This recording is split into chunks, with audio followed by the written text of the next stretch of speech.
All right, everybody. Thanks for joining tonight. We have Michael, and I'm going to mess up his name, Stoffregen. Close. Stoffregen. It's soft G. Mr. Showstopper. So he's going to do a little show and tell tonight on how to map sequences. And in our conversation the other day, he mentioned some cool things that I haven't seen. So I'm looking forward to what he has to say. So I'm going to turn it over to you, Michael. All right, thanks. I just want to thank everyone who's purchased what's going to be our source file this evening. That's A Christmas Storm by Ashba. I'd also like to give a shout out to Joe Marthy, who worked very diligently with me on putting together the sequence. It was a joint project for us. Proceeds are going for Toys for Tots. I'm glad we can use it here as an opportunity to just share with people what mapping is, kind of my approach to it, maybe give you some insight into some things that you haven't been doing that you might start doing because it'll benefit you. And that's kind of the idea. I'm going to pretend that, people really don't even know what mapping is to start off with. And for everybody who's been doing it for years and years, I apologize. I am not trying to insult you in any way. Some of you are probably much better at mapping than I am, just simply because I create the source files and just don't map that frequently. My personal layout is different than our show layout. So in September, October, November, whenever I have a chance, I'll start mapping back to my own house display and working out the kinks there. So I really... like I said, there's probably some of you that are much better at it than I am. All right, so what is mapping? Mapping is real simple. What you do is you have a source, and in this instance, our source is going to be a downloaded zip file, and you have a target. And the target is the various display elements in your display. Now, why does it work? And I always have a fun time describing this. Because it really ages most of us here. I'm going to start sharing my screen a little bit. See if I can get to where I need to be. We'll hang on here. All right. Reason why mapping actually works is because X-Lights looks at everything like it's just a huge matrix. How many of you remember the Light Bright? The Light Bright was a toy, and basically what you had was you had colored pegs and a light box. There would be a pattern that you would put over the light box, and you would match up the pegs to the colors. Now imagine that the pegs are all clear. In other words, there's no color associated with the pegs, and each one of those pegs is a pixel. All right, so when you go into, when you have a model that's created on your computer, what happens is the computer keeps track of where those pixels are. By analogy, in the Light Bright example analogy that I've got, each one of those pixels is a clear peg. Michael, we're seeing your blank desktop. Is that the screen you're expecting us to see? Okay. I can make it real exciting. Watch this. Okay, that's fine. There you go. That's my Light Bright example. All right, looks very similar maybe to some of our models, but there you go. But the way that the X-Lights works is the various effects are the light that comes through, and the pixels, in this instance, are just turned on as that pattern passes over or is shown from behind. So it's very much just like the Light Bright. The reason why we can take something that's, a 36-inch snowflake and we can put it on a 16-inch snowflake is because X-Lights really doesn't care. It's going to take that pattern, that effect, and it's going to show it through onto your model, even though it started with a larger one. Now, there's going to have to be some tweaking sometimes, and we may have to do that, but just remember, X-Lights looks at everything as though it is a matrix. And the lights that are going to shine through are just those light bright pixels as it goes through there. Now I've got a base example that I'm going to show you. This is kind of funny. I don't know if he's here with us tonight, but this is because of Bernie Jekyll that I came up with this example. And I'm going to show you some basic mapping. Everybody can see I'm on number 14 there. All right, so I'm in Zoom Room 1. Let's assume this is your layout, and this is all you've got. It is a snowflake. All right, so what we're going to do is we're going to map some things to that snowflake. Now, the reason why I'm doing that is because I think one of the big misconceptions that people have, particularly starting out, is that, oh my gosh, they've got to have the exact same prop that I have for it to look right. And that's just not true. All right, so I'm going to go up here. I'm going to create a new sequence. We're going to do a musical sequence. Go to my audio files. We're going to use this one. I always use 40 frames per second. Just do a quick start there. All right, now what we've got our one little element there. And what I'm going to start doing is I'm going to actually import to that one simple little prop. And I went up to import effects. I'm going to go up to where I keep my zipped files. And I'm going to select A Christmas Storm. All right, now a little bit about what you see on this screen here. Okay, on the left side is the target. That's your layout. Is that right there? You'll see this little arrow next to it. I added a couple of submodels to that single prop. I've got the center and I've got tips that have been added to that. So when you see a little greater than symbol next to the prop, that means that there are actual submodels. Up above that is the timing tracks. And the first time you do an import, you'll want to import the timing tracks that are there. Always select import media, and the import model blend mode. Those things should all be selected the first time you do something. All right, so now what I've got is I've got everything that's available in the source file. All these things on the right-hand side, that's what was in the downloaded zip file. Now, I do my models a little bit differently than what some people do.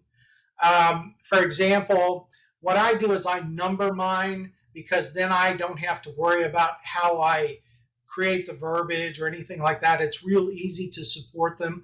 But another reason why I do it is because all the base models that I have start with 01. And when I'm sequencing, I really try to put a lot into the 01 category, because that's where things where things are real simple. All right, so I'm going to take my all snowflakes and I'm going to move it over, just drag and drop over there. You'll see there it's lined up. And if I were to tell it okay, it would ask me if I wanted to save the mapping. I could do that. More about that here in a second. Okay, but let's say we decide, you know what? I don't like the snowflakes. I'm going to use the spinners. So I'm going to go over here and put the spinners up there.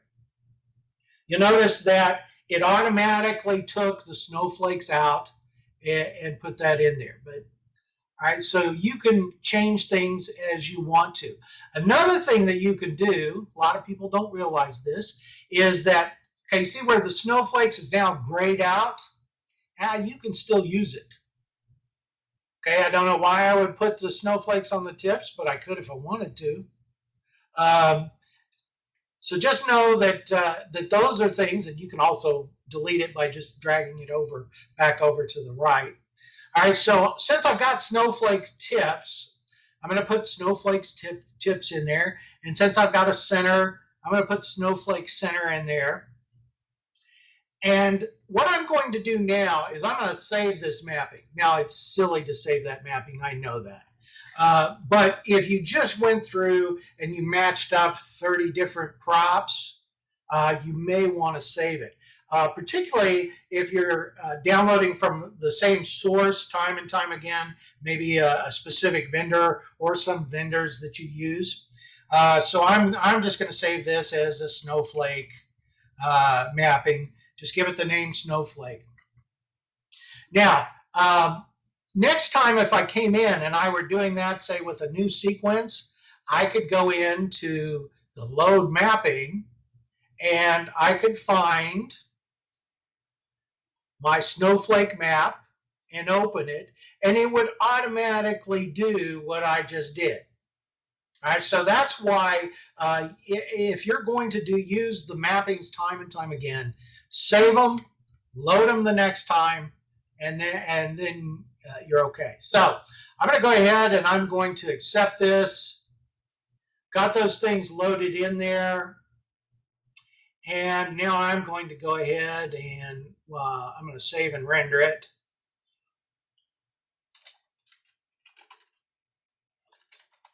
I'm just going to call it Snowflake Storm. Okay, and you'll see there we've got some holes in this whole thing. Updated pretty quick. I'm going to get over here to where we've got something. Hang on, let me check the audio. And I'm going to put the audio on quiet so I don't blow anybody out. All right, let's go over here and let's see if we've got something. Drag this down for you.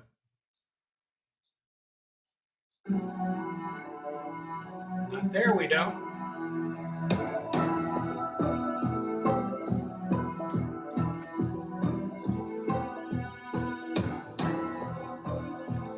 Okay, I don't know if that's coming through for you. I don't know if that's coming through for you, but that's a section there. What you're seeing is this right here. The model preview kind of shows us what's going on. Let me use that since we've got just a single model. All good, Michael. We hear it fine. Okay, so you can see it with the model. I know sometimes blue doesn't show up real well. Let me get over here to another section. We'll play that.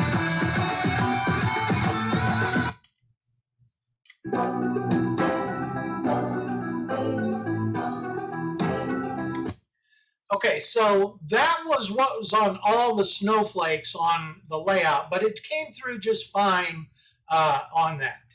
All right, so now let's do something different. Back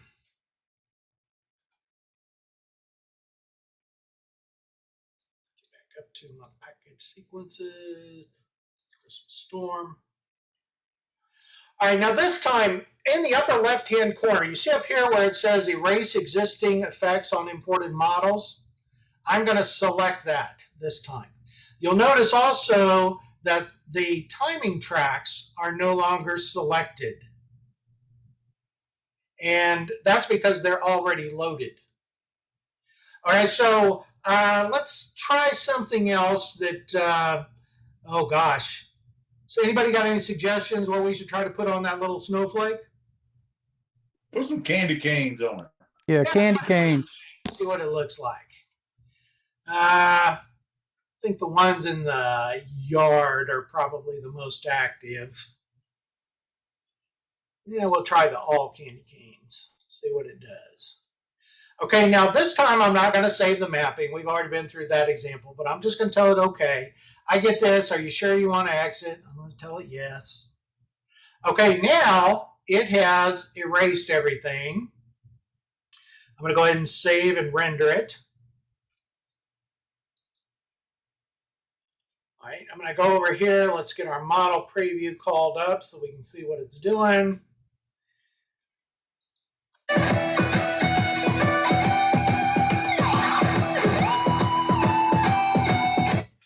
Okay, so we went from a candy cane to a snowflake, and it's not that bad. Now, sometimes when you do that, you'll have to go in and play with it a little bit. And let me get over here and see what this looks like.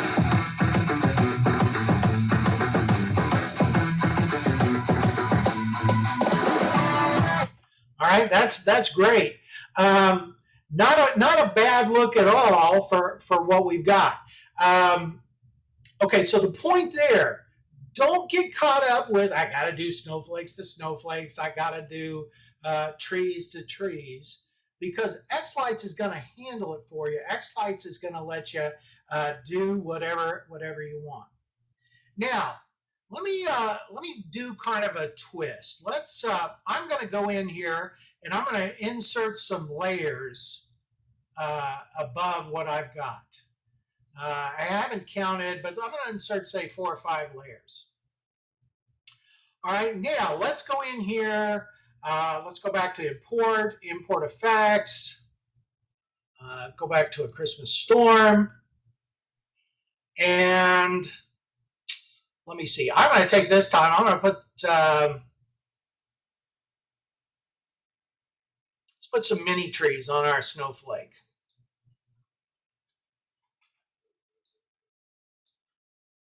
Yeah, I'm going to do that. Okay, now, you see what just happened? I now have some options. What I did was I just created a situation where I imported 2 models from the source file onto a single. And I have no idea what this is going to look like because I've never done it before. But the important thing is that you understand that if you like more than one source prop, you can add multiples into a single prop just by adding some lines on top. And let's go over here and see what this looks like. May look like crap. May have to clean it up. May look good.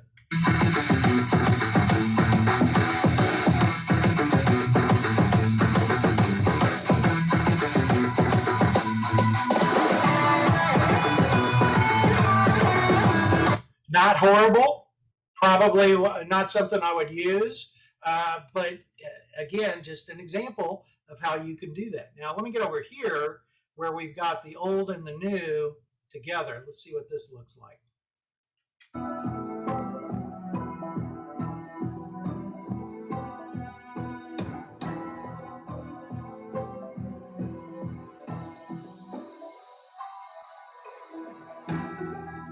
Okay, not bad there.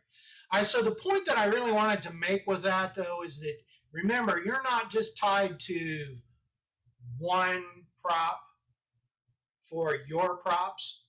In other words, you can load multiples, and you can actually go through and decide, okay, well, I like this part better than this part. So what I'm going to do is I'm going to come up here, and I'm just going to delete this and use this part here. And over here, you might decide, well, I like this part better than that, so I'm going to delete that over there. And I don't want this overlapping, so I'm just going to delete these things. Just highlight them and delete them, maybe. We'll see. There we go. All right, so you have control that way. Now, this is a good time. Any questions about using that?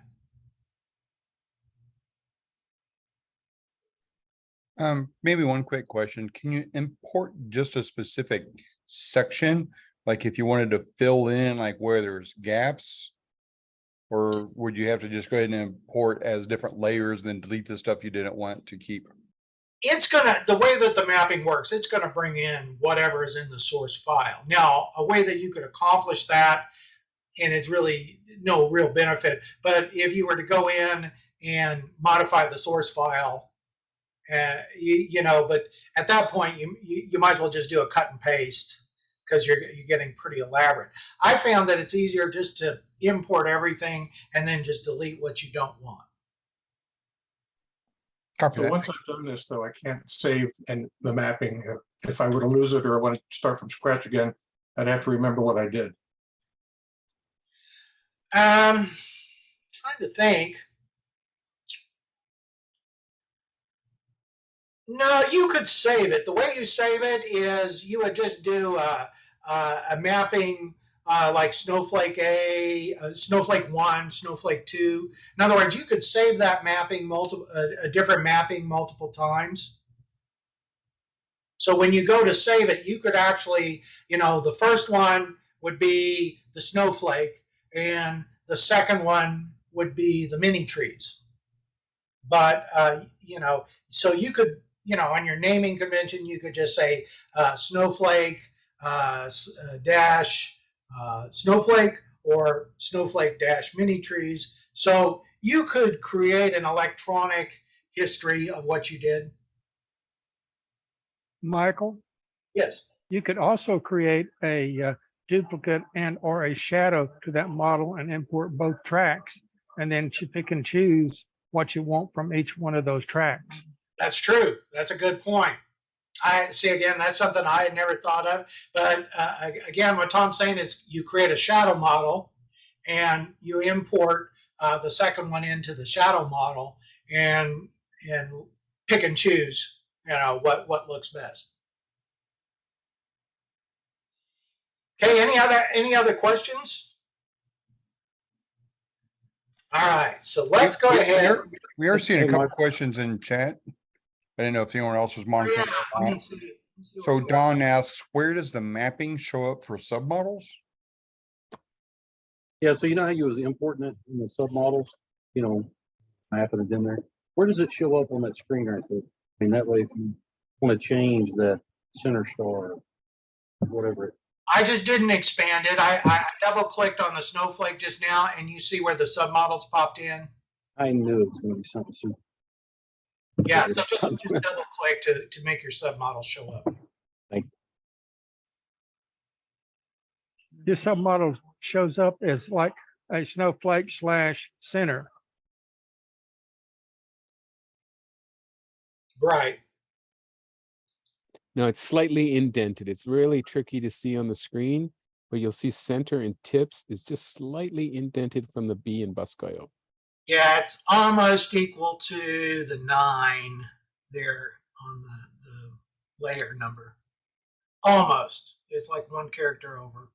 Was he asking about the submodels on the import? No, it was pretty much like he was showing is, because I've actually working on this sequence itself. It's perfect. But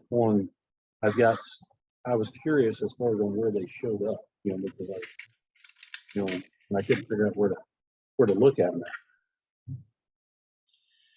Yeah, a lot of times, like with the Showstoppers snowflake, if you'll pop out the the submodels, now you got an extra 50 lines. Yeah. And did you just double click? Is that what you did? Yeah, I just went up here and double click. If you double click, that brings them in and out. Double left click, by the way. You can also right click and show all tracks. Yeah, right here where it says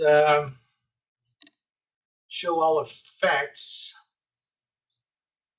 And it does that, but it'll do it for all models at that point.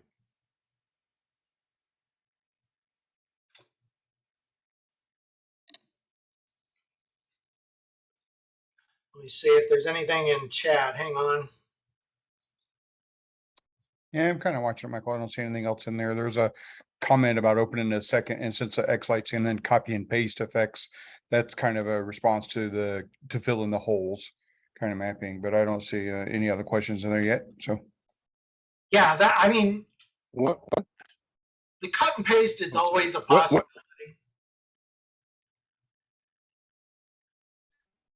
when you create an import and you do your save mapping, there's an option that you can tell it to just not overwrite what was done originally, or if an effect already exists, don't overwrite those. So what I'll do is create one mapping and do the save on it. And I'll create a second mapping with just the effects that I want to fill in those gaps and save that and do it with do it the second time.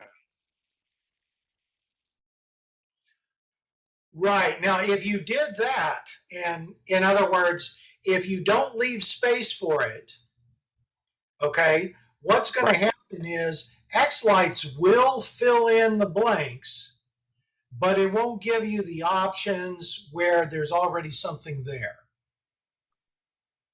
In other words, Right, and I think that's what Ron was asking. okay, all right. Yeah, you can do that. You don't have to leave space for it. And if you don't do that, what would happen is everywhere that there was already something, right? Everywhere that there was already something, when it brought in the next prop, the next set of effects from the next prop, it's just going to put them where there is blanks. Right.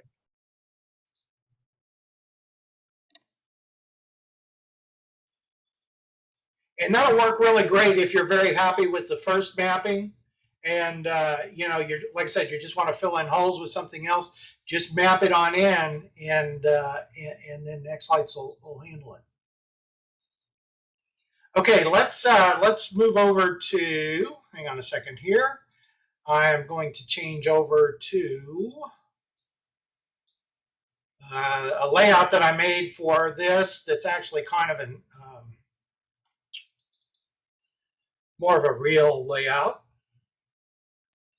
Discard those.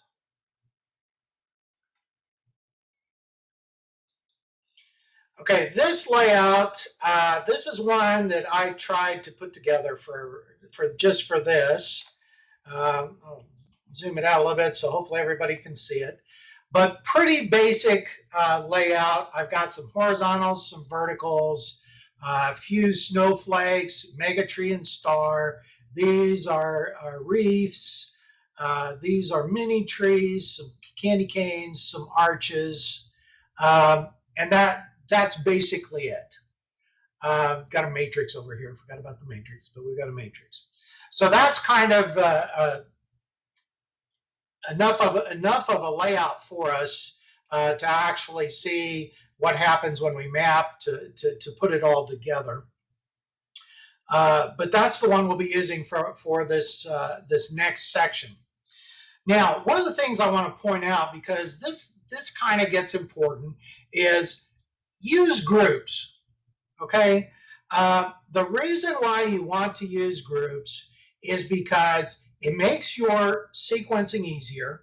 In other words, you can always tell it to do it as the model default or the model preview in that group, but it gives you lots of other options for changing the render style when you actually render it. For those of you that have not created groups, hopefully you have, but it's pretty easy to create a group.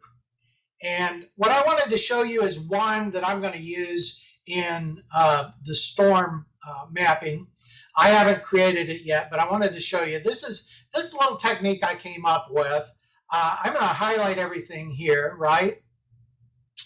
Okay, now it's all highlighted. I'm going to go over to the matrix. I'm going to hold down my control key. I'm going to left click on it so that it's not selected. Now I'm going to right click on everything, and I am going to create a group.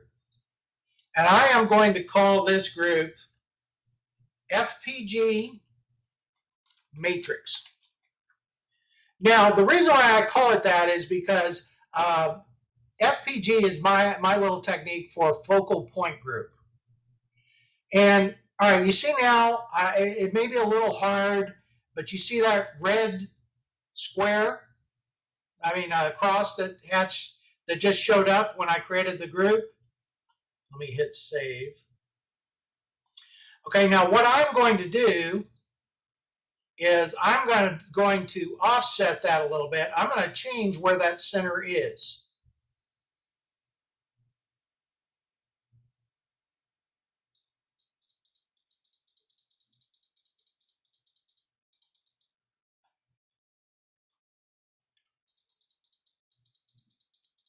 All right, that's pretty close to the center. And I'm going to reduce the Y down.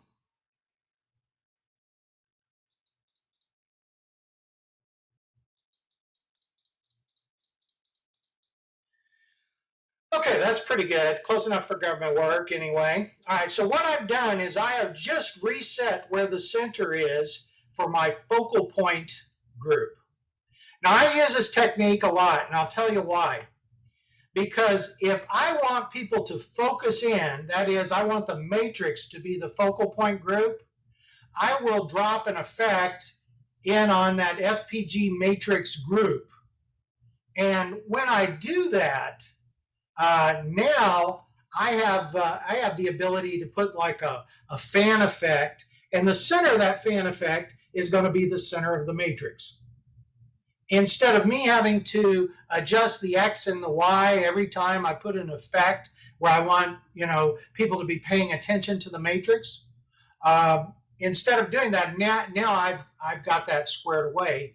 And but I just thought I'd share that with you.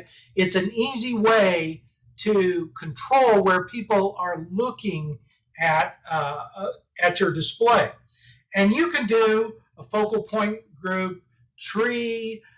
You can do focal point when you've got just a cluster of props that are together. Whatever you'd like to do, you can do that. Okay, any questions about the focal point group? That was a great tip. Very good tip. Thank you. I had a question for you if you can take another question. The middle of that focal point there, can you actually make that move as you're sequencing? Like, could it start on the left and move to the right? You do that with a value curve on the X and Y on the effect. Okay. Yeah, you can make it move, but not this. This is it becomes kind of part of the whole thing. Okay.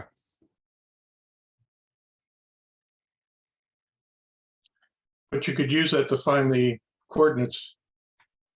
Yes, absolutely. Well, no, I tell you what's a little difficult. Look at the center offset, the values there. Those are not going to directly correspond to the value curve values. They're usually set on, it varies depending on which developer programmed it, but sometimes, 0 is the center, sometimes 50 is the center. And it can be a little frustrating. See, I don't like where X is on that. Okay. Any other questions? Everybody understand how to create the groups? All right, so let me get over here to the sequencer itself. I'm at the sequencer tab. I'm going to go up. I'm going to file. I'm going to create a new sequence, musical sequence. I've got my audio files separate. This is a Christmas storm. Again, I do 40 frames per second. And we're just going to do a quick start. Now, look over here on the left. Now, this is my master file. If your master file is like my master file on my regular layout or even the store layout, it is kind of a platypus. It's evolved. It's got both a bill, mammary glands, and it lays eggs. It's a mess. And this is a good example of how big a mess it can be. We start off at the very top or the arches. Well, why does it start there? Well, because when I did that layout, that was the first thing I created. I created the arches, then the mini trees, the stars, the candy canes. That's how your master file is created. Now, you want to take control of your master file when you start. Here's the way that you do that. Okay, I'm going to right click over here and I'm going to edit the display elements. All right, there's the master file. And what I'm going to do with the master file is I'm going to clone it. And what I'm going to call it, and it doesn't matter what you call it, I call mine my view. All right, now with my view, you'll see all these things here. And I'm just going to select them all and then deselect some of them. Okay, all my groups are up on top, but I'm going to need the matrix. I'm going to need the mega tree star. I'm going to need the mega tree. I'm going to need the showstopper snowflake. Let's see what else. Is there anything else? Looks like all that other stuff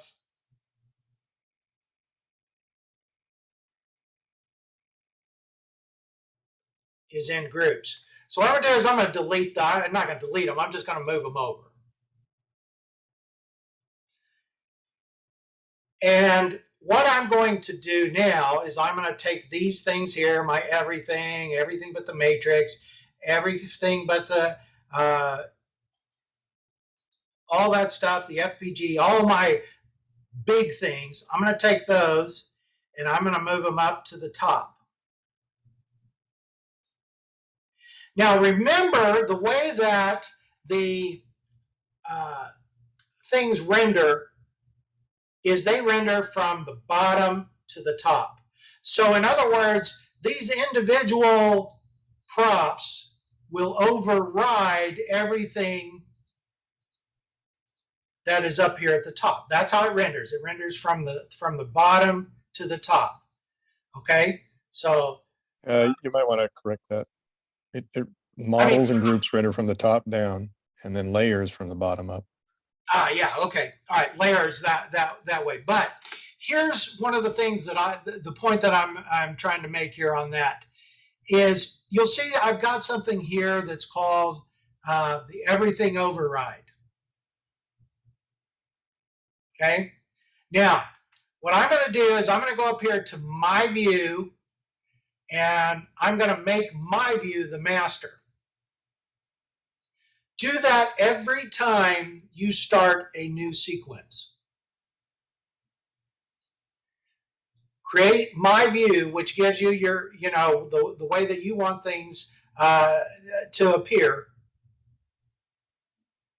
Now, in the master view, what I'm going to do is I'm going to take this everything override and I'm going to take it all the way to the bottom.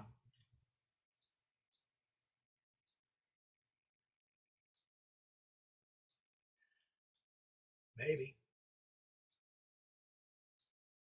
There we go.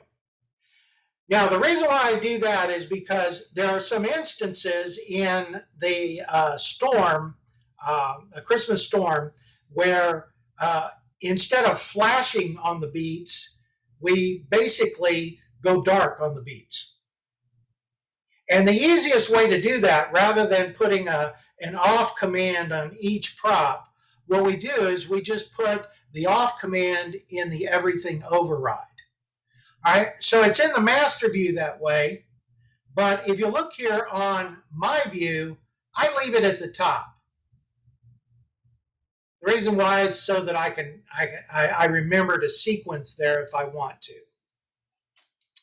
All right, so I'm done there. I like to sequence from my view. And I'll show you one of the reasons why here in a second. All right, so you see now everything is cleaned up. I've got it basically just, the way that I plan on sequencing it. Now let's go in and import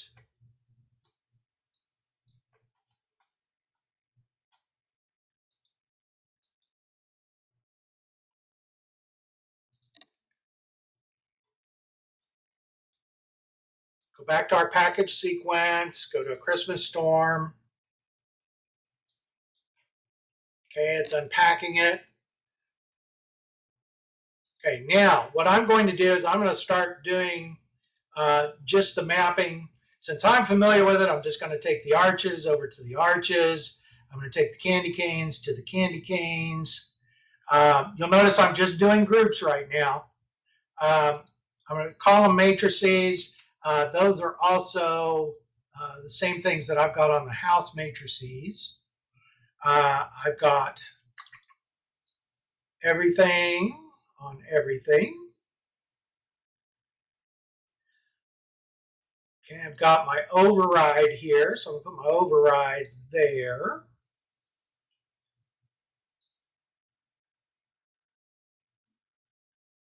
So put the don't have a starburst on this layout, so I've got some flexibility. So I'm going to put that there because I've got room for it. Don't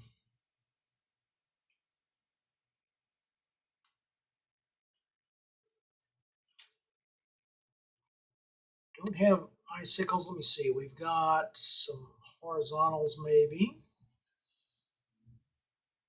No, I don't have horizontals, so I'm going to go ahead and I'm going to put my house outline on that. I'm also going to put it on that.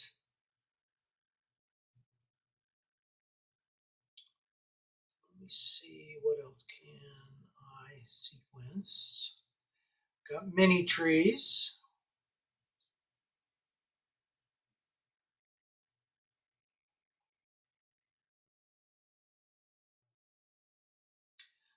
Roof line, putting it there.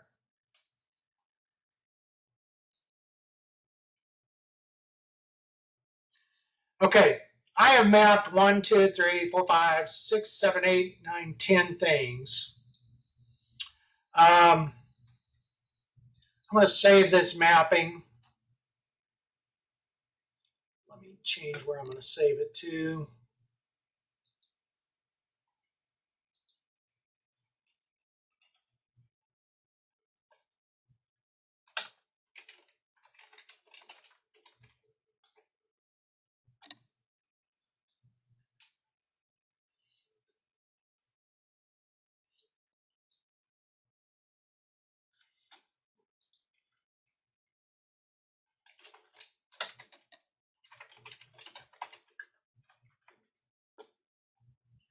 All right, I haven't mapped a whole lot yet. Just those things there. We're going to let it save and render.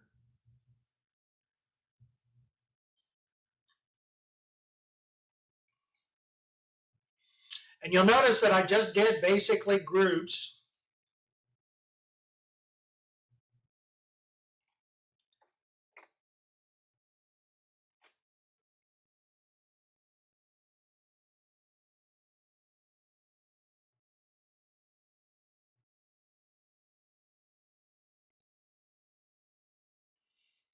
Come on, machine. You're supposed to be fast.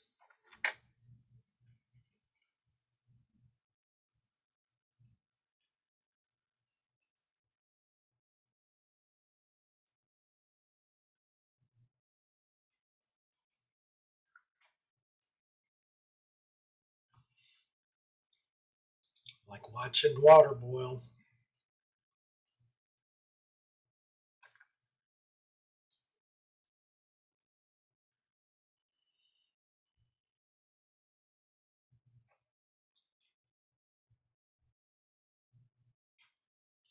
Okay, so it's updated.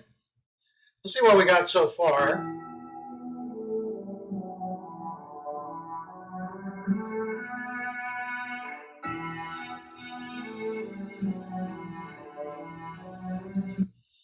Okay, not too bad there.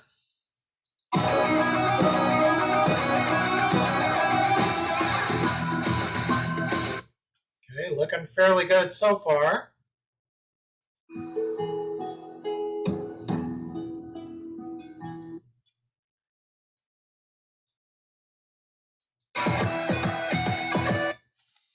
Okay, now we're missing some parts, but you can see that I got a pretty good thing going just so far without doing anything. All right, so let me go in. We're going to import some more on this. We're going to start getting to the individual props.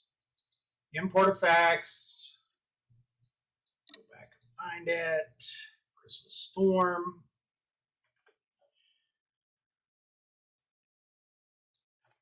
I'm going to load the mapping we did already.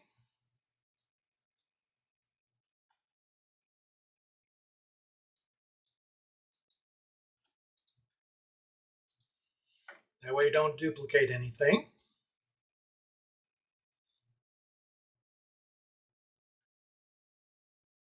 Okay.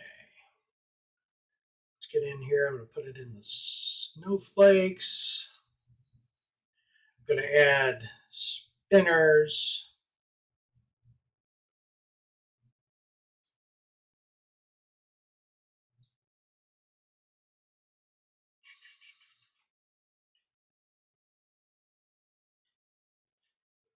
Put the pixel pole stars there.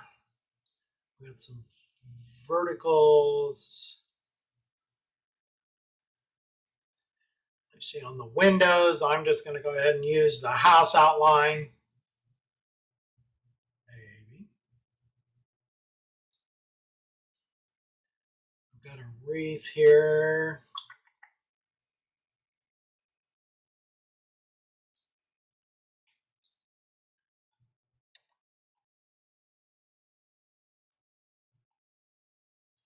Let's put our mega tree on.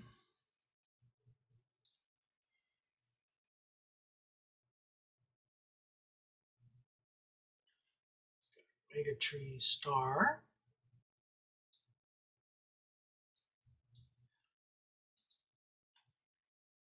Of course, I'm going to do the whole Showstopper snowflake thing.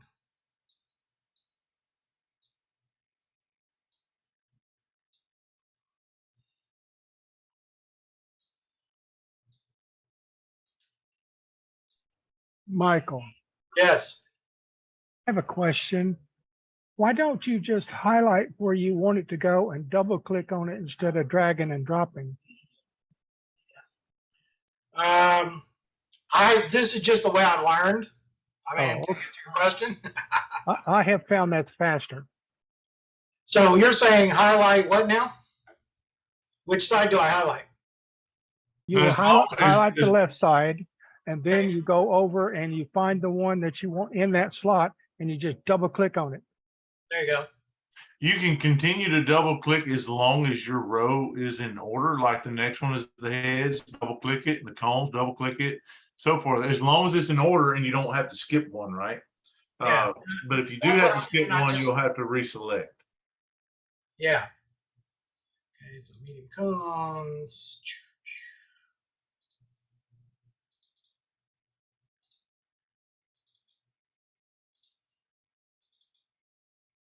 Yeah, that's a lot quicker. See, I learned something today.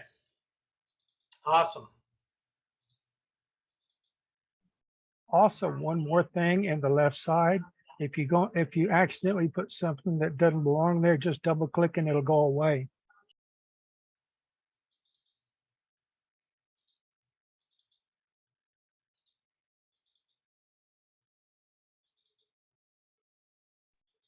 Instead of double clicking on the right, just double click on the left. Yeah, and that will make it push it back to the right. Okay. Gotta do it on the ads too. Let's see if there's anything else that I can map to at this point. So I'm going to go back and I'm going to save my mapping. Make this one 1A.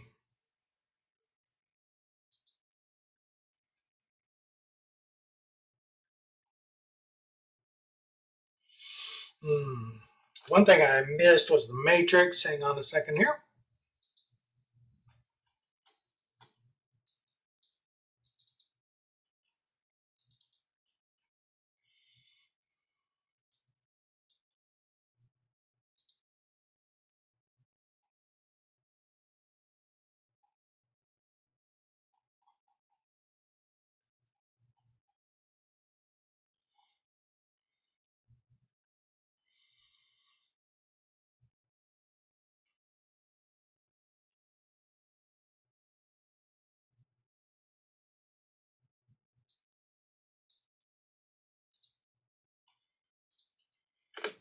Now we can save this.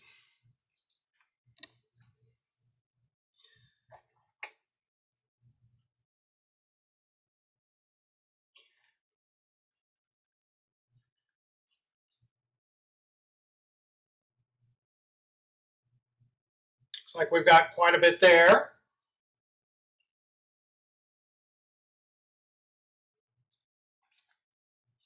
Now, while this is doing this, one of the things that I like to talk about, and I can answer questions about it. You know, every year we add new props, and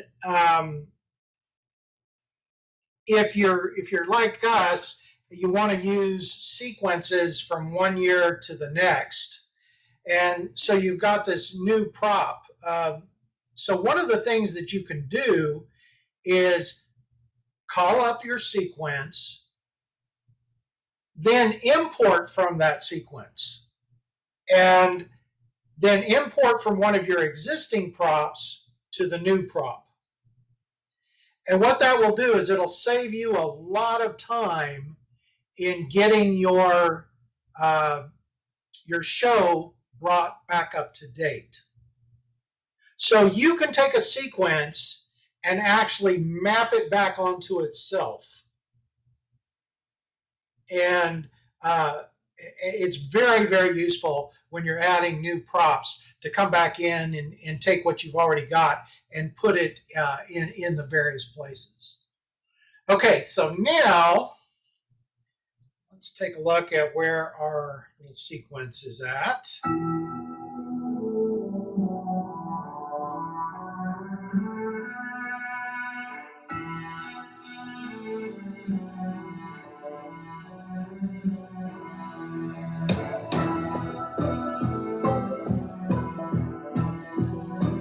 Okay, that part's looking good.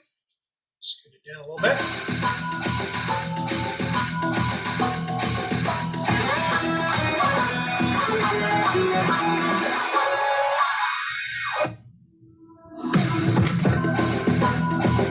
Okay, that section right there. Hang on a second, let me get the timing work on it.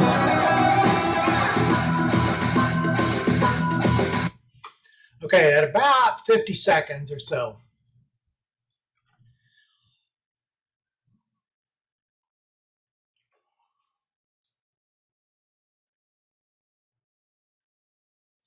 Okay, what's happening is I've got that bell on the matrix, and I have, that's where the bell starts. See right there. But you'll see I've got on the everything override,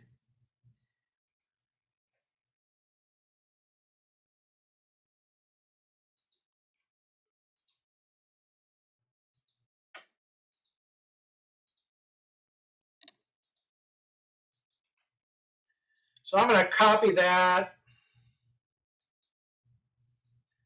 paste it. It's a little off. Okay, so now I'm going to delete it from the everything override.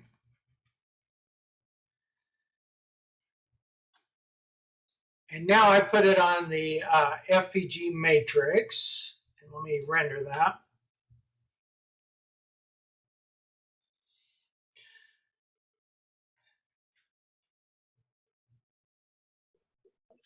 Michael, Yes. to interrupt again, but Yeah. another tip that you might want to give to people is that while you're doing the mapping, if you've got something that will map to two different locations, you can do that. Once it is highlighted, it can still be used in another location, again, by clicking it. Right. Yeah. And I'd kind of done that earlier with a grayed out version of the house outline. I used it multiple times in our mapping. Mm-hmm. Yeah. And just because it's grayed out does not mean it's not active, and you can't use it. That's very handy to know.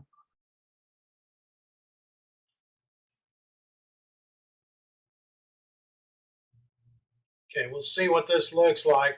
But basically what I did was I took it to, I took that FPG matrix and the everything override, and I switched where it was. Let's see what that looks like. Go back down here.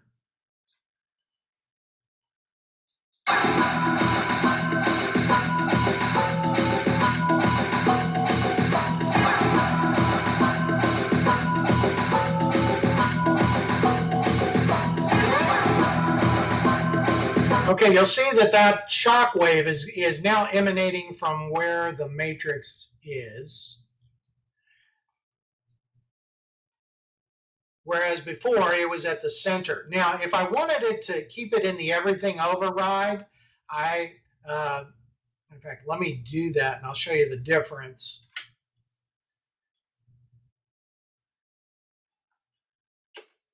Okay, I just basically then just took the up arrow key and just moved everything up.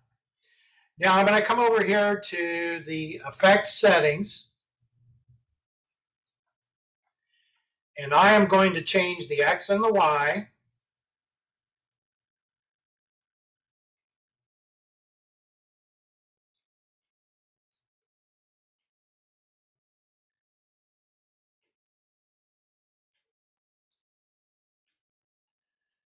Right click, bulk edit that. Right click, bulk edit that. Now that applied it to all those shock waves. Here's another handy little trick. I'm going to highlight just that area right there on the waveform. And I'm going to tell it to right click and just render that selected region. So what it should do is just render everything in that area instead of rendering everything else. Now let's look at the difference of what that does.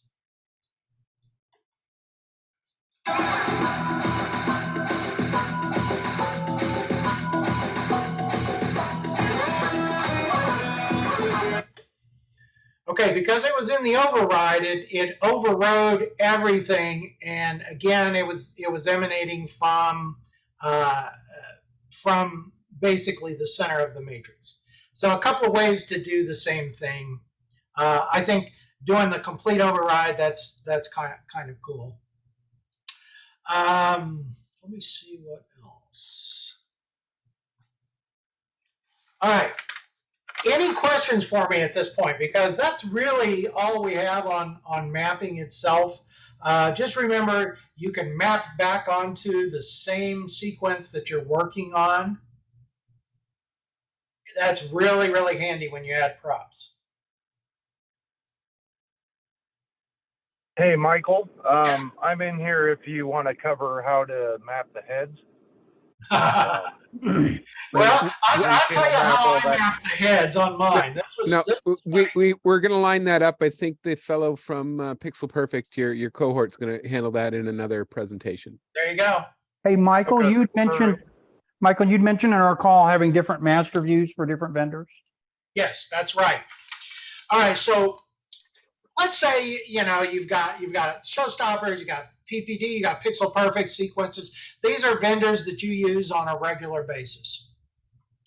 All right, so if we come over here, I'm going to right click, go to Edit Display Elements. All right, so what you can do is in your layout itself,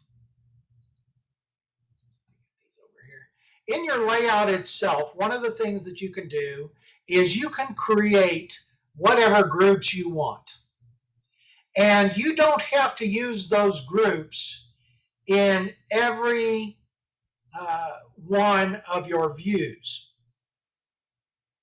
For example, so what you do is you create groups that match up with the vendors that you're going to use. And you can even name them the same. And then what you do over here is you will come over and you will create a view. Just that. So a Showstoppers view, a Pixel Pro display view. Yeah, let's do Pixel Perfect sequences. Pixel Perfects, yeah. Yeah, since Joe did a lot of work on this. What you would do is you would look at their sequence, and the way you look at their sequence, if you're not aware of this, you can go in, you can unzip the sequence that you downloaded from them, change your show directory to the directory where you just unzipped that file, and you will have a listing of every group they created. You basically have their working layout. So you can go in, you can look at what those groups are, and then go back to your layout and create groups identical to what that vendor is. And then what you can do is you will go in and select the view that you're using. Say, for example, Pixel Perfect sequences. You can select that view and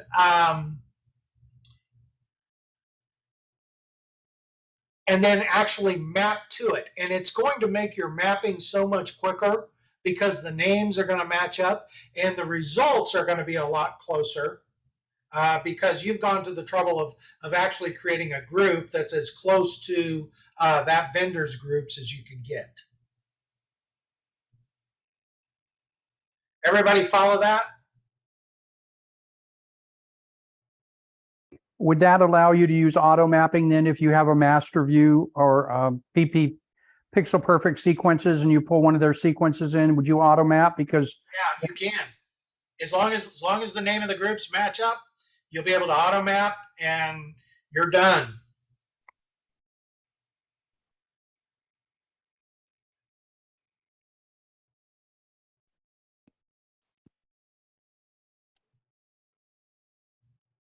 And then you said you'd use, say, Pixel Perfect sequences when you first created the sequence, and you make that your master. All right, makes sense. Yes. Okay, That's what it is just go in and, you know, whichever vendor you're using, you select that view and you make it the master. And once you've made it the master, then you go in and do your import from there, do the auto map. It'll come over automatically for you. Could you take a moment to do an import from your sequence again? Just going through the props. Just can you go through? I think you covered the 1.0s. You said those were your basic ones. There's a whole bunch of stuff down at the bottom. When would you suggest using those? I think there's like modifiers or something. I'm trying to remember what you called them. Yeah, good point. Let me get over here to the import.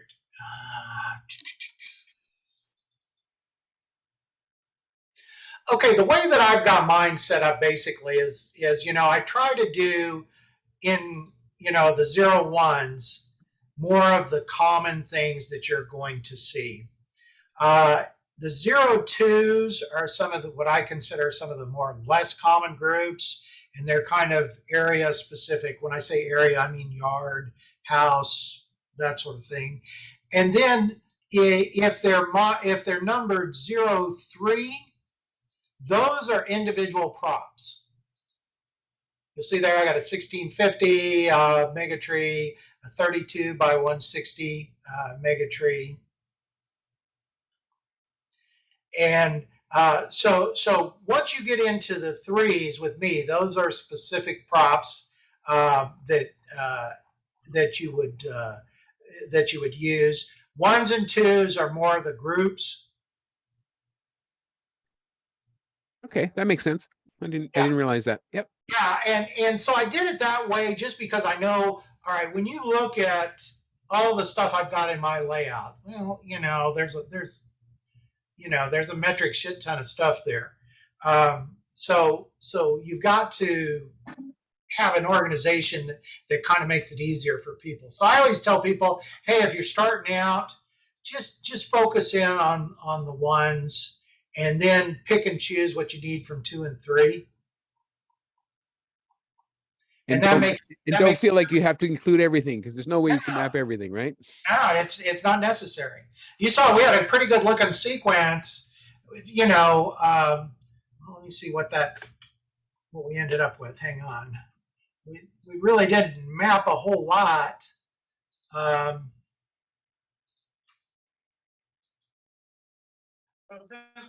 And in the future, if you added a new prop, you can come back in there, import the sequence, say next year, import the sequence again, and just import that one new prop you bought. Yes. And layer it in, right? Yeah, it just kind of grows with it. And like I said, don't, you know, with that example that we had with, you know, mapping things to, you know, a simple snowflake, don't get too caught up. Oh, they don't have, you know, the spinner that I just bought. They don't have the snowflake I just bought. Just you know, look at what the prop and what the submodels on that prop are doing. that you have available to you, and just map it over.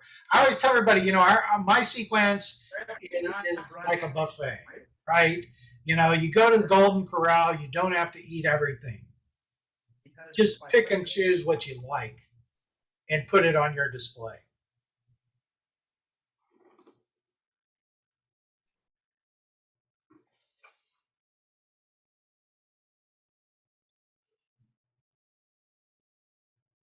And just to note, you pulled from the zip file, so that it already handles all of the images, shaders, whatever else. It pulls those all in. You don't have to worry about remapping it to your hard drive, and etc. That is so important.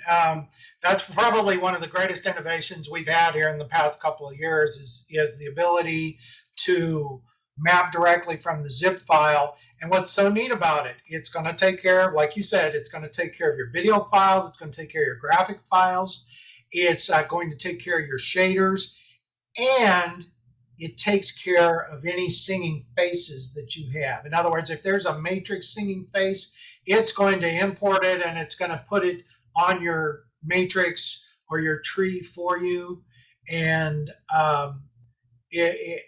that's just saves people so much time, just to map directly from the zip file.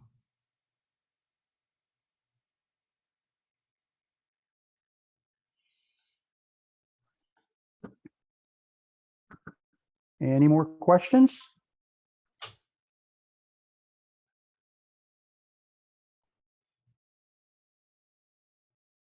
Awesome. Well, if that kind of wraps up the presentation, I'll probably go ahead and stop recording here. And, Mike, if you have time, want to hang out for more questions afterwards, you're welcome to. But everyone else, if you wanted your questions on the recording and answers, feel free to ask now. Otherwise, we'll stop recording.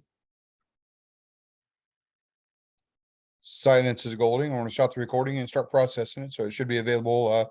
We'll post it on the official X-Lights Facebook group as well for everyone's viewing there. So everyone, thanks, Michael, for your time and all your education today. And Thanks for stepping up, Michael.